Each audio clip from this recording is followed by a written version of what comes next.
سلام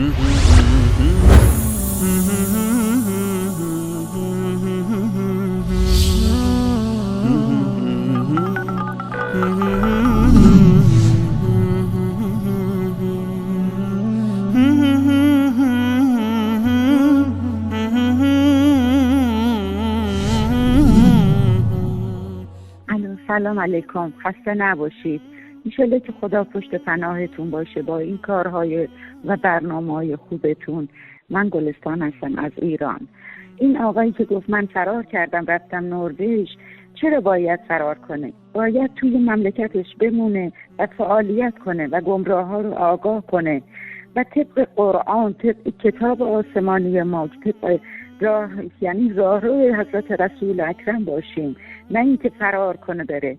آیا ترور شخصیتی بهتر از 1000 بار مردن است؟ ترور انسان فکر کنم بهتر از این که ترور شخصیت بشه، یا اینکه روز 1000 بار بمیری بهتر از 1 بار مردن است. من فکر میکنم که 1 بار مردن بهتر از 1000 بار در روز مردن است. یا عدالت هی خاک کنن درارن، دوباره خاک کنن درارن. این عدالت نیست. باید هر انسانی که واقعا دینش دوست داره، مملکتش دوست داره، باید وایسه و دینش رو بپا کنه، نه اینکه از دین فرار کنه. آیا اونجا چه خبره؟ اونجا اسلام وجود داره؟ نروژ چیکار داره میکنه؟ نروژ میخواد چیکار کنه؟ دین اونجا مهیا کنه؟ اگر اینجوری باشه که بهتر، اگر نه که این درست نیست که بخواد از دینش و مملکتش فرار کنه بره. خدا انشالله توفیقتون بده. خدا حافظ شما. جناب آقای انصاری سلام. من بهرام هستم از ایران. از شما و از سایر اساتید صمیمانه تشکر میکنم که بعد از 50 سال سردرگمی من نجات دادید.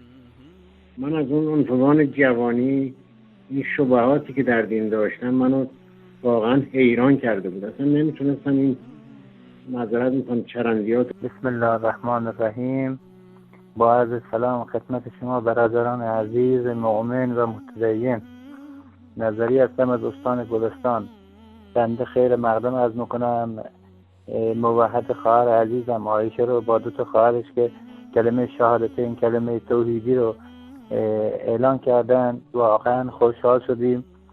خدا شاهد این شبکه‌های توحیدی هیچ موقع غیر از این که شما توحیدی بشین، خدایی بشین، اصلا احتیاجی دیگه ندارن. اینا نمیخوان رئیس جمهور بشن، نمیخوان رهبر بشن، نمیخوان حکومت تصمیم بگیرن، فقط میخوان مسلمان‌ها در راه کلمت الله و توحید پیش قدم بشن، خودشون از جهنم، از سیره و از تمام چیزهای دیگه برهانن، به آغوش توحیدی اسلام باز کردن. من خیلی تشکر میکنم خواهر عزیزم عایشه. منم خواهر دارم، منم اهل سنت هستم. خواهرام برنامه رو نگاه کردن، واقعا خوشحال شدن که خواهرمون عایشه کلمه توحیدی رو با 2 خواهرش گفتن. انشالله خدا تو اسلام واقعیتون پایدار باشین. خدا قوت، خدا نگهدار.